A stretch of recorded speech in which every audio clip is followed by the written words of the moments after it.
Commander Elena Rodriguez had been staring at the holographic display floating above her desk for the better part of 6 hours, and with each replay of the alien transmission, the knot in her stomach tightened. The bridge of the UES Horizon, humanity's most advanced deep space vessel, hummed quietly around her as the crew went about their duties, but Elena's attention remained fixed on the message that had changed everything. "Greetings, inhabitants of the singular world," the voice began, its tone melodic yet unmistakably patronizing. The universal translator rendered the Kethran language into perfect English, but somehow managed to preserve the condescension that dripped from every syllable. "We are the Kethran Collective, masters of 743 worlds scattered across this galaxy's spiral arms. We have observed your species for several of your solar cycles now, and we find your quaint attachment to a single planet rather endearing, if primitive." The image that accompanied the voice was equally intimidating. The Kethran ambassador appeared to be made of living crystal, his towering form shifting through prismatic colors as multiple eye stalks tracked different focal points. Behind him, viewports showed glimpses of massive ships that dwarfed anything in Earth's fleet. Elena paused the transmission and leaned back in her chair, rubbing her temples where a headache had been building since dawn. 3 months ago, the detection of the Kethran fleet at the edge of the solar system had been cause for celebration. First contact with an alien civilization, humanity's greatest dream realized. The euphoria had lasted exactly 47 hours, until the aliens began broadcasting. Commander, Lieutenant James Mitchell approached her station, his usually confident demeanor subdued. In his hands, he carried another data pad, the third one today bearing increasingly formal communications from the alien fleet. "We've received what they're calling final invitation protocols from the Kethran home vessel. They want to conduct something termed a civilization viability assessment at the designated coordinates." Elena took the pad and scanned the contents, her expression growing darker with each paragraph. The language was diplomatic but the meaning was crystal clear. The Kethrans wanted to determine whether humanity was worth their time before deciding whether to establish trade relations, offer technological exchange, or simply ignore Earth entirely. "Let me guess," Elena said, her voice carrying a bitter edge. "They want to evaluate our development potential and our capacity for galactic integration before granting us the privilege of joining their interstellar community." Mitchell nodded grimly. "That's the gist of it, ma'am. They've also provided what they call a preliminary cultural assessment based on their observations." Elena activated the cultural report, and her heart sank further as she read. The Kethrans had categorized humanity as a Class 7 emerging species, apparently one step above primitive tool users but several levels below galactically relevant civilizations. Their report noted humanity's inefficient resource allocation, chaotic governmental structures, and evolutionary stagnation evidenced by single-planet dependency. Standing, Elena walked to the observation deck's massive viewport, where Earth hung like a blue jewel against the star field. From this distance, it looked peaceful, unified even. She could see the lights of the orbital stations, the gleaming solar arrays, and the thin trails of ships moving between Earth, Mars, and the outer colonies. To human eyes, it represented unprecedented achievement. To the Kethrans, it was apparently evidence of failure. "Sir," Mitchell continued, his voice hesitant, "there's additional intelligence from their cultural database. According to their records, the Kethrans aren't unique. There are dozens of interstellar civilizations operating in this sector alone, and they all share certain common characteristics. Such as multi-system expansion within 3 millennia of achieving spaceflight, unified planetary governance, optimized resource distribution across multiple worlds, and—" He paused, consulting his notes, "complete transcendence of what they term primitive biological attachment to origin worlds." Elena felt the weight of cosmic insignificance pressing down on her. Humanity had been so proud of their recent achievements, permanent bases on Mars and Europa, mining operations throughout the asteroid belt, the first interstellar probe launch scheduled for next year.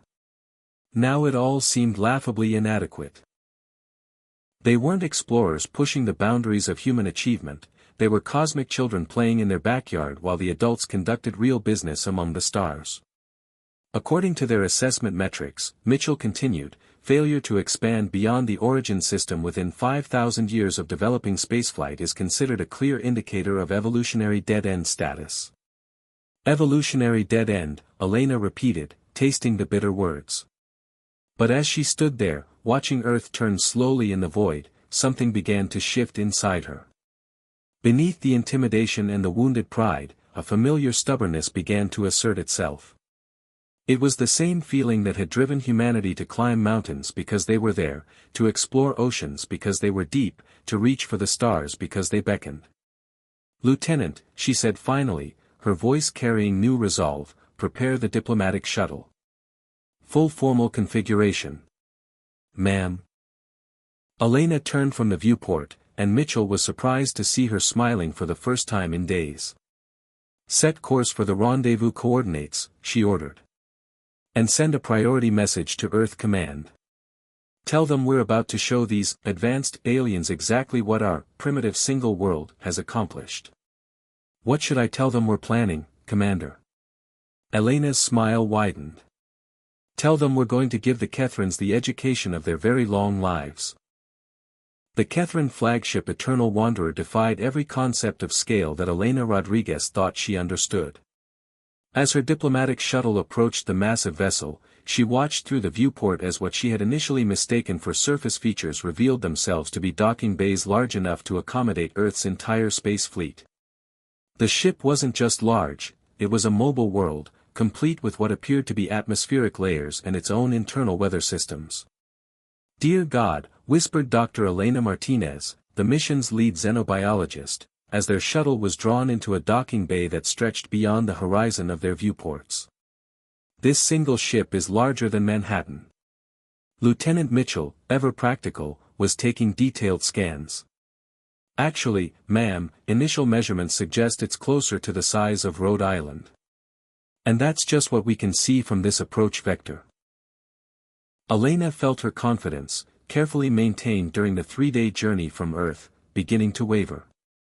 They hadn't just come to meet an advanced alien species, they had entered a civilization so far beyond human achievement that comparison seemed almost insulting. Ambassador Veltar greeted them at the shuttle dock, his crystalline form towering nearly 3 meters above them. His body seemed to be carved from living diamond, shot through with veins of color that shifted and flowed like aurora patterns.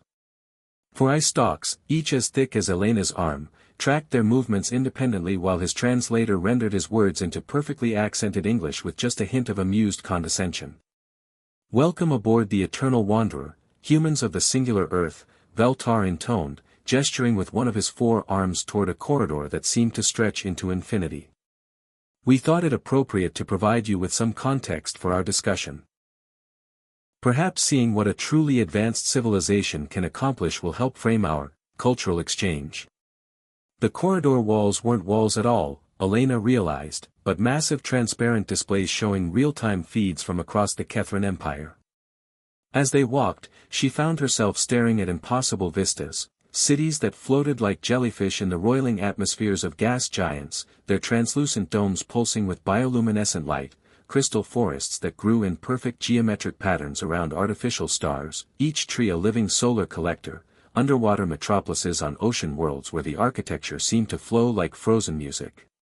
"This is Kethmos Prime, our original homeworld," Veltar explained as they paused before a display that dominated an entire wall section.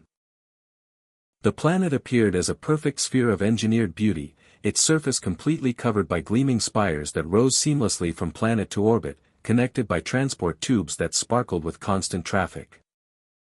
"We outgrew its natural boundaries approximately 12,000 of your years ago.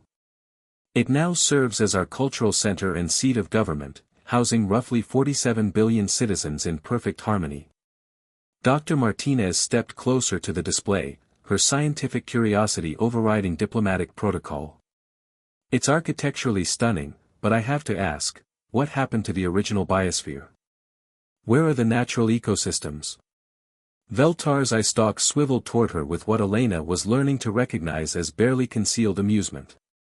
"Original biosphere? My dear primitive colleague, Why would we preserve chaotic, inefficient biological systems when we can engineer perfect ones? Every plant, every creature, every microorganism on our world serves a specific, optimized function in our grand design. Random evolution is a luxury we transcended millennia ago. The tour continued through chamber after chamber of impossible achievements. They saw Velnir Secundus, a former barren rock transformed into a mining paradise where massive atmospheric processors maintained perfect working conditions while geometric gardens provided precisely calculated aesthetic enhancement. Agricultural worlds where genetically perfected crops grew in mathematically perfect rows under artificial skies that provided optimal light spectra for maximum yield. Industrial worlds where entire planets had been converted to manufacturing centers, their surfaces covered by factory complexes that operated with clockwork precision. Each world serves its purpose, Veltar explained with obvious pride as they entered a vast observation chamber at the tour's conclusion. Resource extraction, manufacturing, research, military training, cultural preservation, food production, all optimized, all efficient, all working in perfect coordination across our 743 worlds. Elena found herself thinking of Earth's beautiful chaos. The Amazon's untamed jungle, the aurora borealis dancing across Arctic skies, the million species that evolved not because they served a purpose, but simply because they could. It all seemed so primitive by comparison. 743 optimized worlds, Veltar concluded, his form shifting to deeper, more satisfied colors. Each one a masterpiece of planning and execution. And you, dear humans, cling to your single, chaotic world like children who refuse to leave their childhood home. Elena's diplomatic training wrestled with her rising irritation. Ambassador Veltar, we may only have one world, but... Please, he interrupted with a gesture that managed to be both dismissive and patronizing. There is no shame in it. Our databases contain records of hundreds of species who never progressed beyond the single-world stage. You simply lack the vision, the unity of purpose, the evolutionary drive necessary for true galactic citizenship. 'Tis quite natural for primitive species to become emotionally attached to their birth world. Elena bit back her response, but Lieutenant Mitchell stepped forward, his young face flushed with barely contained indignation. With respect, Ambassador, might we show you something about our primitive single world before you conclude your assessment? Veltar's eye stalks tilted in what might have been curiosity, though the gesture somehow managed to convey bored indulgence. By all means, young human. Though I confess, we have observed your planet quite thoroughly from orbit over several of your years. Scattered urban development, chaotic weather patterns, inefficient resource distribution, political fragmentation, what could you possibly show us that our advanced sensors have not already catalogued and analyzed? For the first time since boarding the alien vessel, Elena smiled, an expression that held both warmth and the promise of surprise. How about we start with the Amazon rainforest, Ambassador? I have a feeling it's going to be quite an education. The Kethrin observation chamber fell into absolute silence as Earth materialized on the massive holographic display, its blue marble surface suspended in three-dimensional space before them. From this distance, humanity's home looked deceptively simple, swirling white clouds, sapphire oceans, and patches of green and brown that seemed almost randomly distributed. But Elena had chosen her opening carefully, and as the display began zooming toward the South American continent, she watched Veltar's crystalline form shift with what she was learning to recognize as focused attention. This is the Amazon rainforest, Elena began, her voice carrying the quiet confidence of someone about to reveal a secret. It covers 2.1 million square miles, roughly the size of your mining world Velnir Secundus. But instead of producing minerals, it produces 20% of the oxygen in our planet's atmosphere. The display descended through layers of cloud until they were flying just above an endless canopy of green. The forest stretched to every horizon, broken only by the silver threads of rivers that wound through the landscape like arteries. As they dropped lower, the true complexity began to reveal itself. The canopy wasn't uniform, it was a chaotic tapestry of different trees, different heights, different textures, all competing for space and sunlight in an elaborate three-dimensional maze of life. I observe no organizational structure, Veltar said, his translator struggling to convey what sounded like genuine confusion. No geometric patterns, no efficiency protocols, no resource optimization grids. This appears to be completely unmanaged biological chaos. Exactly, Elena said, unable to suppress her smile. Now watch what chaos can accomplish. The display plunged into the forest itself, revealing a world within a world. Massive trees rose like living skyscrapers, their trunks so wide that a dozen humans could not encircle them with joined arms. Vines thick as pythons wound around branches, creating highways for creatures that never touched the ground. Flowers bloomed in impossible colors, electric blues, violent purples, flames of orange and red that seemed to pulse with their own light. But it was the movement that made Veltar's eye stalks freeze in place. Everywhere, life was in motion. Monkeys swung through the branches in troops, their calls echoing through the green cathedral. Birds with feathers like living jewels flashed between the trees, toucans with beaks larger than their bodies, parrots that screamed in primary colors, tiny hummingbirds that moved so fast they were barely visible blurs. On the forest floor, a jaguar padding silently through dappled sunlight froze as a family of agoutis scattered like furry bullets into the underbrush. The biodiversity readings are off our measurement scales, Dr. Martinez said, her voice filled with barely contained excitement as she monitored Veltar's reactions. This single ecosystem contains more species than we've catalogued on your entire collection of 700 worlds. We estimate there are 2.5 million insect species alone in this forest, most of which science has never even discovered. But the inefficiency, Veltar whispered, his translator somehow managing to convey awe mixed with horror. The waste. Look at these trees, they're competing with each other, blocking each other's light, stealing each other's nutrients. Where is the coordination? Where is the plan? Elena stepped closer to the display, where a massive cecropia tree was being slowly strangled by a fig vine, even as hundreds of creatures made their homes in its branches. There is no plan, Ambassador. That's the point. This tree is dying, but it's also living more intensely than any of your engineered organisms ever could. The scene shifted to show the forest floor, where the fallen giants of previous centuries had become nurseries for new life. Fungi, more bizarre than any alien life form in Kethran databases, spread through the decomposing wood in networks of startling complexity. Some glowed with bioluminescent light, others took shapes that seemed almost architectural in their strange beauty. These fungal networks, Dr. Martinez explained, they connect the entire forest. Trees communicate through them, share nutrients, even warn each other of dangers. No central computer, no management system, no optimization protocol, just millions of species that have learned to work together through pure evolutionary trial and error. Veltar moved closer to the display, his crystalline form now resonating with patterns Elena had never seen before. This is impossible, he said, but his voice had lost its condescending edge. Such complexity without design should collapse into chaos within cycles. Where are your ecosystem engineers? Your habitat managers? Your species optimization specialists? We have them, Elena admitted.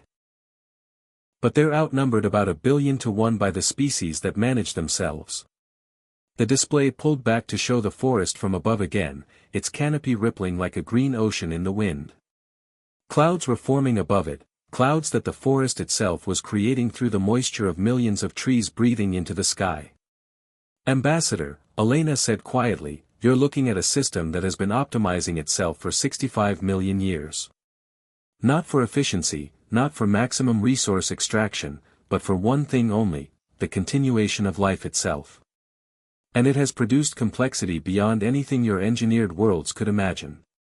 Veltar stood motionless for a long time, his eye stalks tracking the movement of clouds above the endless green. When he finally spoke, his voice carried a note Elena had never heard before, uncertainty. Show me more, he said simply. Veltar's crystalline form seemed to dim as he processed what he was seeing. I need to understand, he said, his translator conveying something that almost sounded like desperation. Show me how your species manages to survive in such chaos.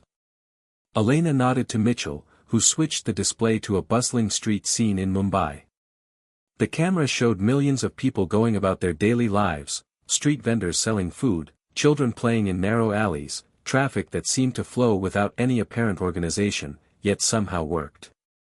This is Mumbai, India, Elena explained. Over 20 million people living in one metropolitan area. No central computer controlling their movements, no optimization algorithm deciding who goes where or when. They just figure it out. Veltar watched in fascination as the camera moved through the crowded streets. But surely there must be some system, some authority managing the flow of resources, the distribution of labor. There are systems, Dr. Martinez admitted. Government, infrastructure, institutions. But watch this. The display showed a street food vendor serving hundreds of customers, somehow keeping track of dozens of orders, managing his ingredients, adjusting his prices based on demand, all without any electronic assistance or central coordination. This individual, Veltar observed, he has no connection to your planetary management system. He is the system, Elena said. Multiply him by 8 billion, and you begin to understand how our world works. The scene shifted to a research station in Antarctica, where scientists from dozens of nations work together despite having no world government forcing their cooperation. Then to a farmer in Kenya who had developed drought-resistant crops through generations of selective breeding, creating solutions that no central authority had mandated. I don't understand, Veltar said, his eye stalks swiveling frantically between different parts of the display. Your species has no unified purpose, no collective goal, no central optimization directive. How do you avoid collapse? How do you make progress? Elena had been waiting for this question. Show him the Apollo mission, she said to Mitchell. The display filled with grainy black and white footage from 1969. A primitive rocket, by galactic standards, carrying 3 humans toward Earth's moon. But as the presentation continued, it showed the massive coordination required, hundreds of thousands of people working toward a common goal, not because they were forced to, but because they chose to. 400,000 people contributed to this mission, Elena explained. Engineers, mathematicians, seamstresses who sewed the spacesuits, farmers who grew the food, miners who extracted the metals. No single authority commanded all of them. They came together because they shared a dream of touching another world. The display showed Neil Armstrong's first steps on the lunar surface, then shifted to the International Space Station, a project involving former enemies working together in space. But this is impossible, Veltar insisted. Cooperation without central control leads to chaos. Competition without optimization leads to waste. Your economic systems, your resource distribution, your technological development, none of it should work. Yet here we are, Elena said simply. The display showed more scenes, musicians from around the world collaborating on songs they'd never been paid to create, scientists sharing research freely across national boundaries, volunteers rushing to help strangers during natural disasters. You want to know our secret, Ambassador? Elena stood up and walked closer to the display. We don't have one. We're not optimized. We're not efficient. We fight each other, we waste resources, we make terrible mistakes. But we also dream, we create, we love, we help each other for no logical reason at all. She gestured to the image of Earth floating in space. You see chaos and think it's primitive. We see chaos and find it beautiful. You've optimized yourselves across hundreds of worlds, but in doing so, you've lost something. What have we lost? Veltar asked, his voice barely above a whisper. Elena smiled. The ability to be surprised. When's the last time something unexpected happened in your carefully managed worlds? When's the last time one of your citizens created something just because they felt like it, not because it served the collective good? The observation chamber fell silent. Around them, the perfect, humming efficiency of the Catherine ship continued its endless cycles, but for the first time, Elena thought she heard something like doubt in the ambient sounds. There's more we'd like to show you, Elena said gently. If you're willing to see it. Veltar stood motionless, his eye stalks fixed on Earth's image. When he finally spoke, his voice had lost all condescension. Show me more. Elena nodded to Mitchell, who displayed humanity's greatest achievements, not monuments to efficiency, but something far more profound. The Sistine Chapel's ceiling appeared first, Michelangelo's masterpiece in stunning detail. One human created this, Dr. Martinez explained, lying on scaffolding for 4 years. No one forced him to make it beautiful. He chose to create something that would inspire people for centuries. Veltar's form shivered. The resource expenditure, what problem did this solve? None, Elena said. It exists because one human believed the world needed beauty. Images shifted, the Taj Mahal gleaming in moonlight, Tibetan sand mandalas created only to be destroyed, Bach's Goldberg variations filling the chamber. Each piece served no utilitarian purpose. Your species has a fundamental flaw, Veltar said slowly. You expend enormous resources on projects with no measurable benefit. You create beauty for its own sake. This violates every principle of evolutionary advancement. But his tone carried genuine puzzlement rather than mockery. New images appeared, a Syrian girl teaching children to read with charcoal on concrete, musicians playing in Kiev's subway during air raids, Amazon scientists cataloging insects that would never directly benefit civilization. These behaviors make no logical sense, Veltar continued, yet you celebrate them. We celebrate them because they make us human, Elena replied. We're the species that spends billions to put telescopes in space just to look at pretty stars. We risk our lives to save a single whale, mourn butterflies we've never seen. The Hubble Deep Field image appeared, thousands of galaxies across space and time. We pointed this telescope at empty sky and stared for days, just to see what was there, Elena explained. Not for resources or strategy. Just because we wondered. Veltar moved closer to the display, his eye stalks tracking the swirling galaxies. Your species expends resources to satisfy curiosity. Curiosity, wonder, love, grief, hope, Dr. Martinez listed. We do things because they feel important, even when we can't quantify why. The display showed Earth at night, not organized Catherine light patterns, but the chaotic, beautiful scatter of human cities, fishing boats like scattered stars, aurora dancing over poles. Every light represents humans living their unoptimized lives, Elena said. Creating art, falling in love, teaching children, dreaming of tomorrow. We don't have 700 worlds. We have one world with 8 billion different ways of seeing it. Veltar remained quiet for a long time. When he spoke, his voice carried new weight. We have eliminated inefficiency from our civilization. Optimized everything. Achieved everything we set out to achieve. But? Elena prompted gently. But we haven't created beauty for its own sake in 12,000 years. We haven't wondered about empty sky. We haven't been surprised by our own capacity for joy. Elena felt something shift in the chamber. Ambassador, she said carefully, would you like to visit our world? Not for assessment, but as a guest.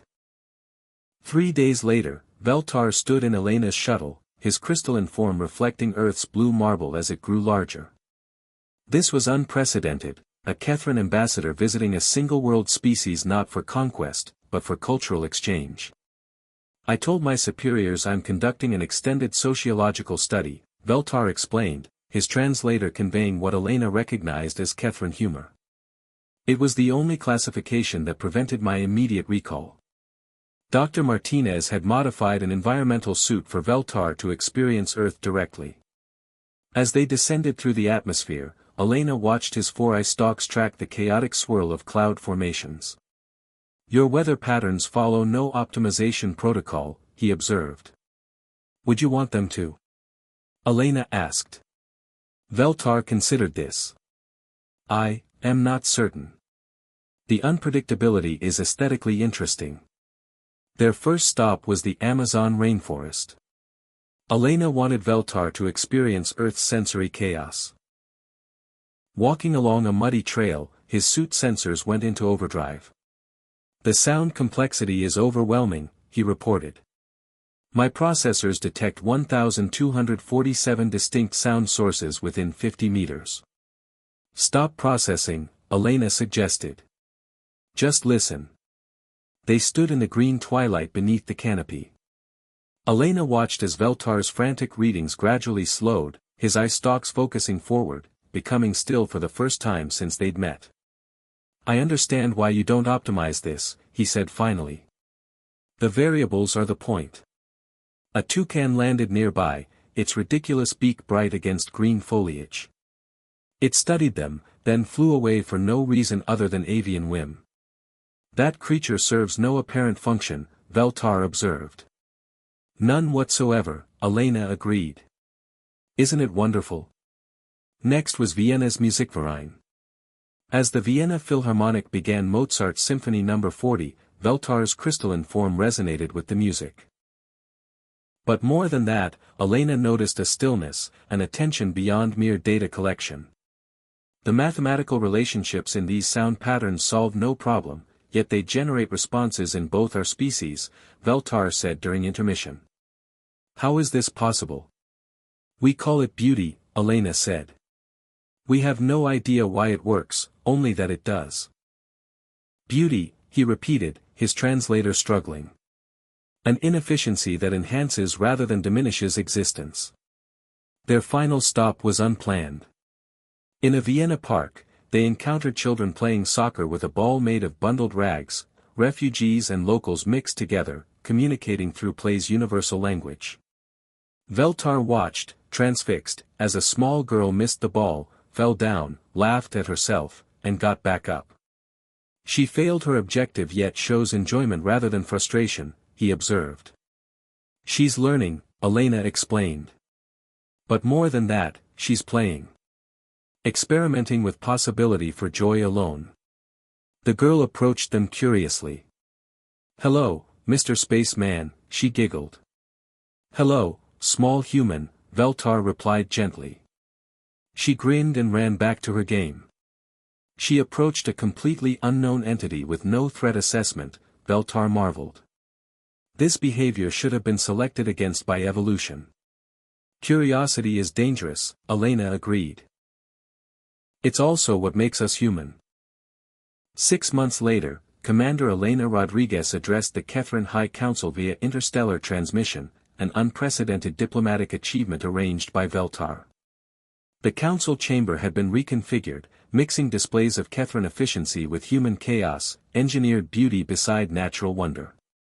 "Esteemed council," Elena began, "Ambassador Veltar suggests our civilizations have something to learn from each other."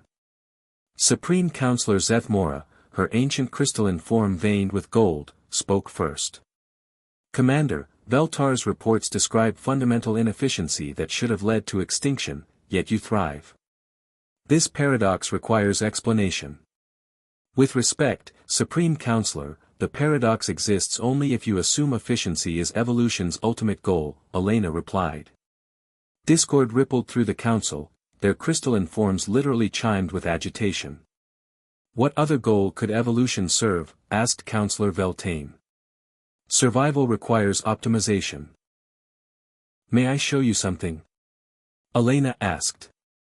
With Veltar's help, she displayed seemingly random Earth images, a child's drawing on a refrigerator, an old man feeding pigeons, scientists decoding whale communication purely from curiosity, a street musician playing for coins and smiles, monarch butterfly migrations guided by ancient instincts. "Each represents what you call inefficiency," Elena explained. "Resources expended without optimization goals. Yet remove these inefficiencies, and you diminish what makes us human." Veltar stepped forward confidently. "Esteemed colleagues, their inefficiency is not a flaw, it's their greatest strength." "Explain," Zethmora commanded. "They innovate," Veltar said simply. "When did we last innovate? Create something that never existed before. We optimize, perfect, streamline. But we no longer invent. Elena continued, your civilization achieved perfection within known parameters. But perfection, by definition, cannot be improved upon. Whereas our chaos generates constant novelty, Dr. Martinez added from Earth. Our wasteful curiosity drives us to explore questions we don't know we should ask. Silence fell. Elena watched the Kethrans process this information, their forms flickering with unreadable patterns. You suggest chaos is superior to order? Zethmora asked finally. I suggest neither is complete without the other, Elena replied. The most resilient systems combine stability with flexibility, efficiency with adaptability, order with chaos. She paused, then took her biggest diplomatic risk. Supreme Counselor, when was the last time something surprised you? The question hung like a challenge. Zethmora's ancient form shifted through light patterns, processing not just the question but its implications. I cannot recall, she admitted. Then perhaps it's time for something new.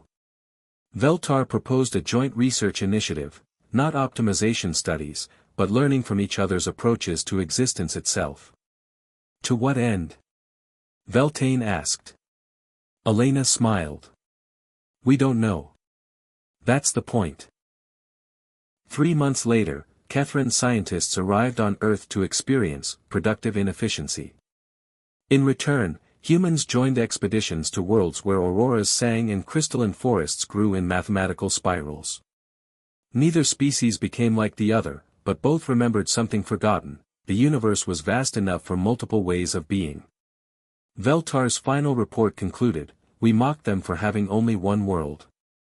We failed to recognize they had made it into something we, with hundreds of planets, never achieved, a home where inefficiency and wonder coexisted, where beauty existed for its own sake, and where the most important discoveries came from simple willingness to be surprised by existence itself.